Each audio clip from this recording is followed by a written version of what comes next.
If I've said it once, I've said it 100 times. Low center of gravity suspension builds work better than big lifts, but we in fact still see low center of gravity builds drive like hot garbage. And it's not because low center of gravity or LCG doesn't work.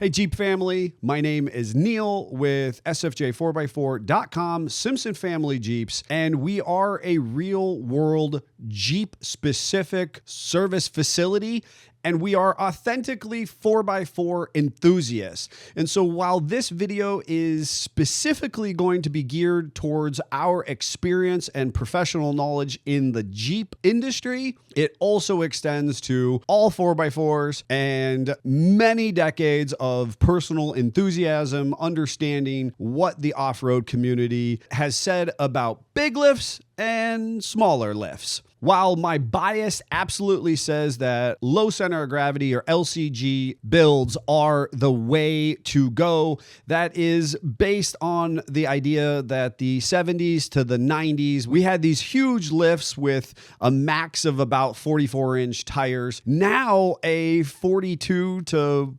44 or 46 is kind of considered a regular tire by today's trail standards, and realistically maintaining a low center of gravity both on and off road makes your rig and you the driver way more capable.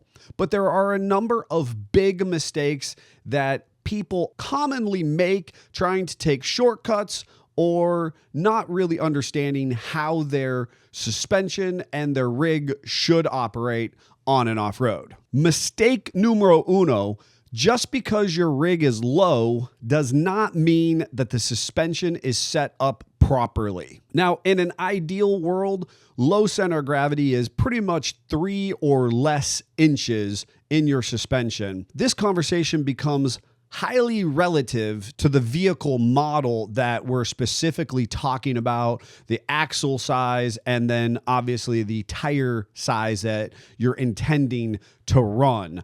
On our newest JK, JL, and JTs, you really want to be under 3.5 inches to be considered a low center of gravity build. With that said, low is not equal to proper if your rig doesn't have enough up travel, your bump stops aren't set up appropriately, or if the vehicle is just always riding on the bump stops. Bump stops are arguably the biggest unsung hero of a capable on and off-road suspension. Bump stops are one of the number one things that I feel people disregard in understanding how a capable suspension works. Bump stops help control up travel and dampen the harshness of potential axle to chassis impact.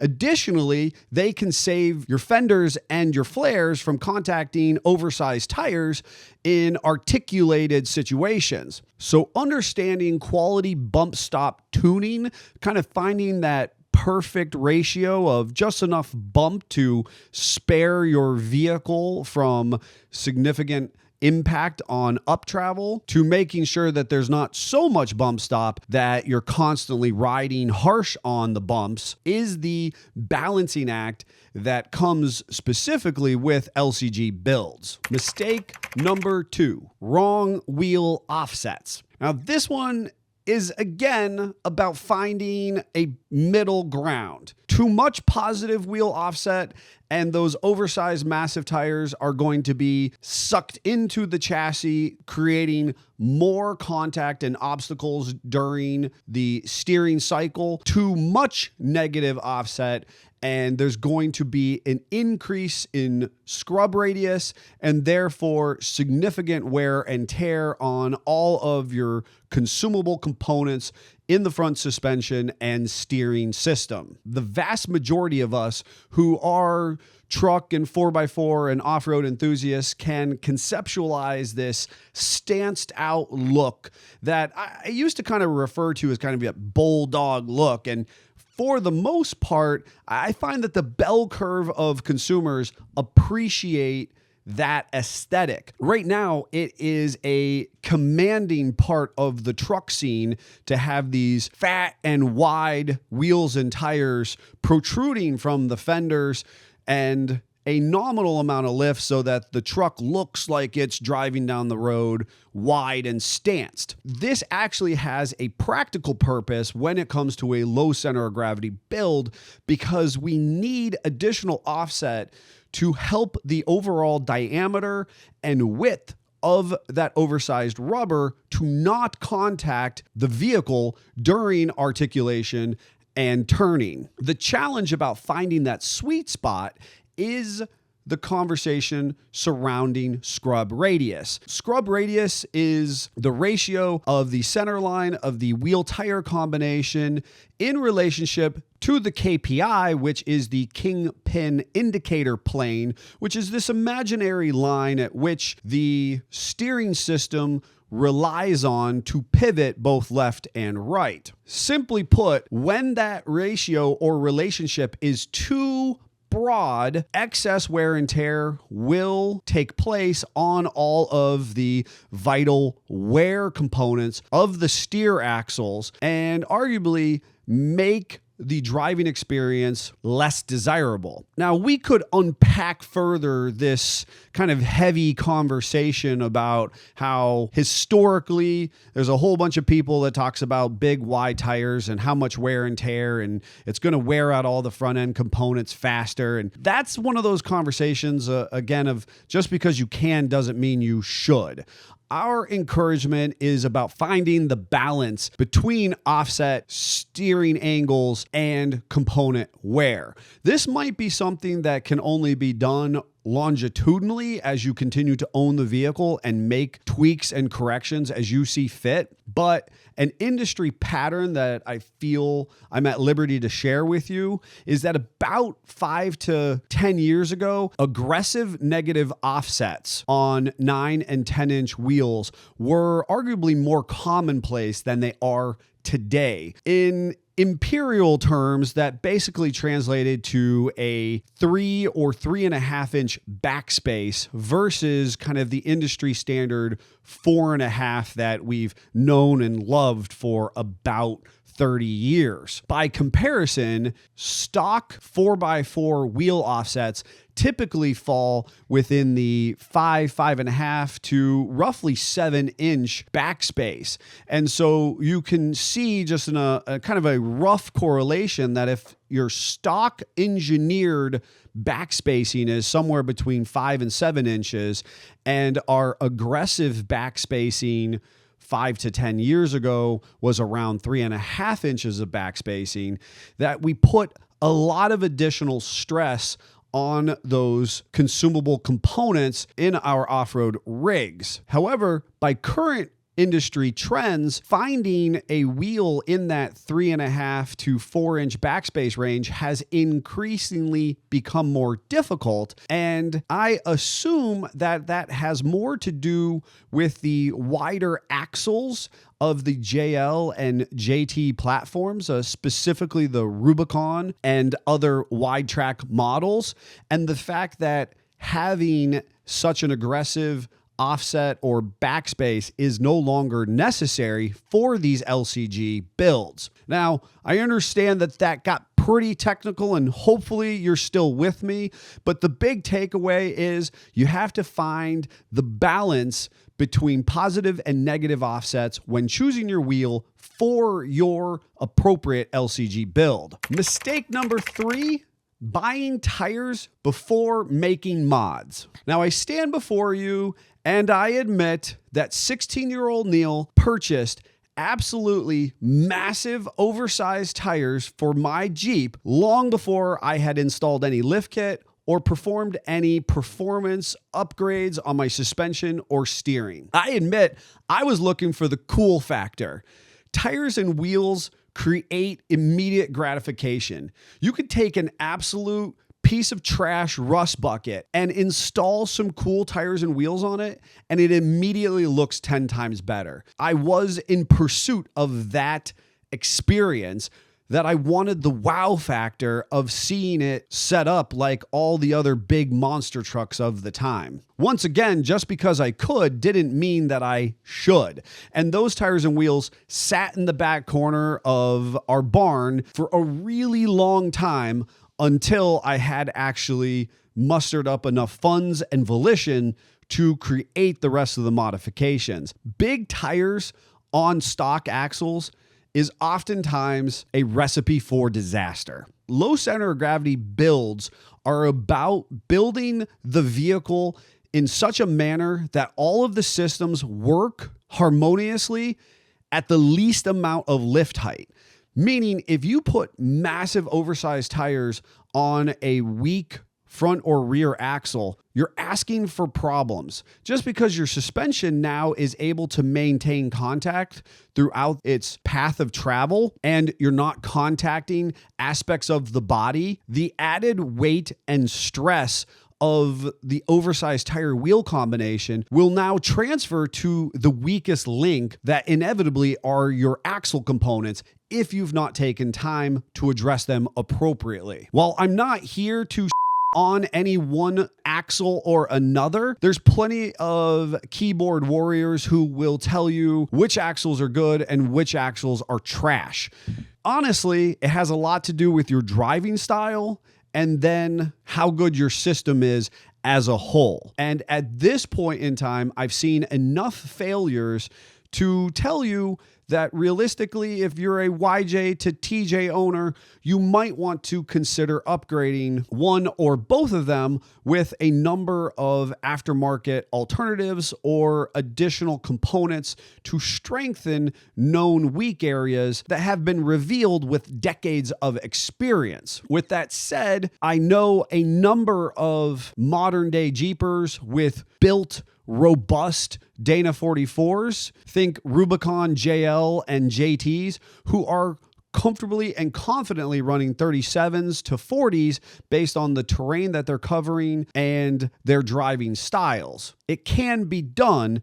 However, it's important to note that appropriate low center of gravity builds do not inherently make axles stronger. Mistake number 4, copy paste builds. The internet has broken down a bunch of barriers, and it now allows us to look onto other off-roaders' builds from coast to coast and north to south. Realistically, a build that works in the West does not necessarily mean that it works on the East Coast. Additionally, the differences between drivers and their driving styles will absolutely affect the quality and longevity of your LCG build. Meaning, if you're a throttle jockey and you're looking to have some trail pops and hammer down, you better be intending to overbuild initially or become really handy with on-side trail repairs. Likewise, if you drive like an old lady blue hair on the trail, you might be the person who gets away with an LCG and a big tire on a built 44. It's important to balance the expectation of your driving style, your terrain, with some of the proven processes of LCG builds. We all live different lives and we all drive different Jeeps. There is no one specific cookie cutter experience that's going to work for every single Jeeper and off-roader there is. It's valuable to remember that your favorite YouTuber doesn't have to drive your commute, and they're not the ones driving your Jeep home. With that said, it brings us to mistake number 5.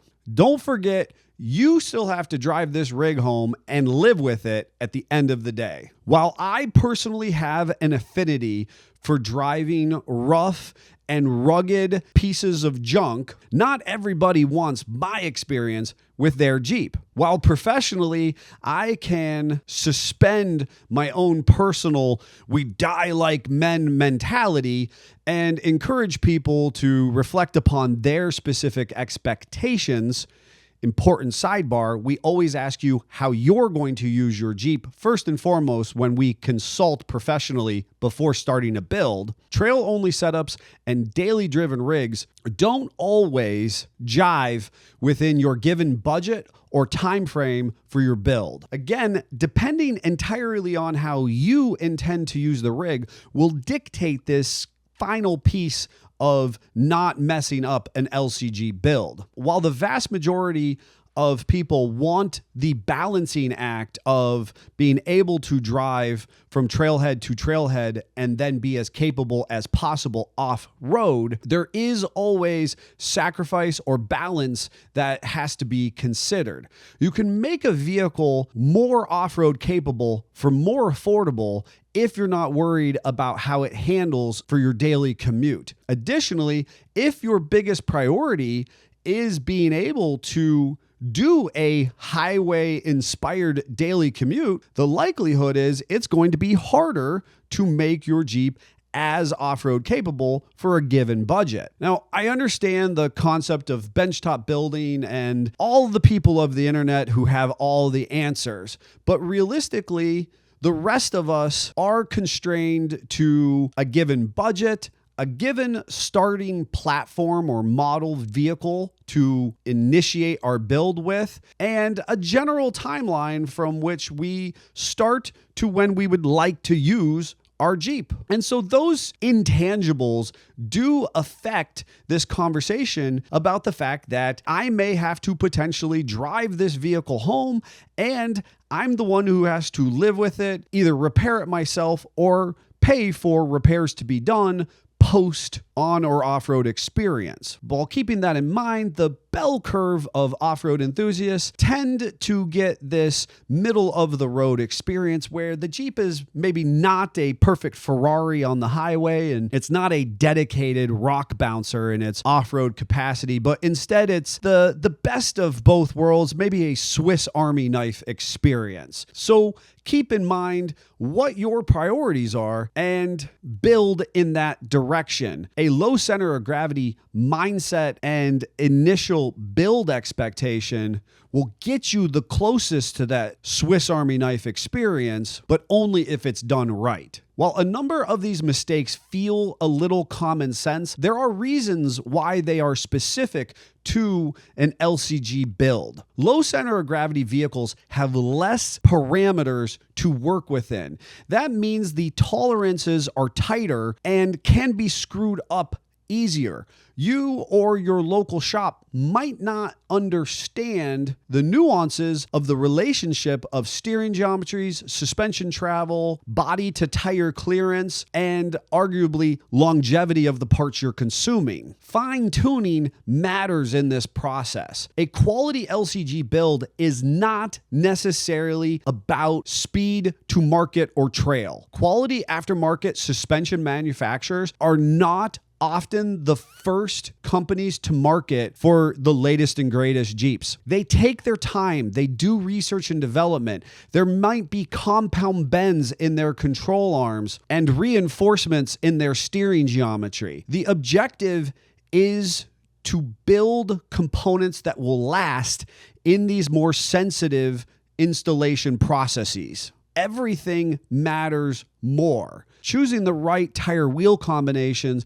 and pairing them with the appropriate aftermarket upgrades that fit the constraints of your budget and time frame impact your long-term experience. Dragging a vehicle off of a dealership lot and putting on some takeoff wheel and tire combination from somebody else in your club is an easy modification to do, but it doesn't mean that that vehicle is optimized for on and off-road driving experiences. Objectively, LCG builds are about stuffing 10 pounds of content into a 5-pound sack. LCG builds aren't just about being low. They're about creating balance and optimization. There's a number of factors that you have to take into consideration.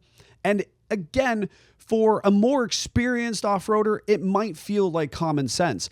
But for the vast majority of people getting into the brand and or people who are looking to optimize their experience in one nature or another, it can get very technical. And arguably, that's what I kind of love about where we're at as an off-road community. There are spaces for highly technical conversation, and there are inevitably opportunities for people to learn and develop their off-road knowledge and skill sets. LCG is the wave of the future, and in my opinion, bridges these two communities of knowledge. It allows the newbies to have a more positive and affirming experience if that technical knowledge is applied appropriately along their upgrade journey. My hope is that both noobs and veterans of off-road will find a video like this beneficial as we seek to create that balance both in the application of the parts on the vehicle, but also in the extension of knowledge between enthusiasm and information. So what do you guys think? Are there parts of your specific low center of gravity build that you would have changed, or hard lessons that you learned along the way? Is there something that you would still do differently despite the fact that your system is working well? I encourage people to reevaluate if you're considering lifting your Jeep from 6 to 10 inches. What is the motivation behind that? Can you trim some body lines or add some high clearance flares to the process to achieve the same goal as elongating so much of the geometry between chassis and axle? Let us know in the comments below how you feel about this trend in lift height. And if we continue in this process, how do we achieve stuffing bigger and bigger tires under off-road bodies that arguably have smaller and smaller wheel openings? And at the end of the day, if you downright hate low center of gravity, tell us why. I would love to know where people are coming from in the off-road community and what's helping shape your experience on the trail and on the road. Until next time, Jeep on.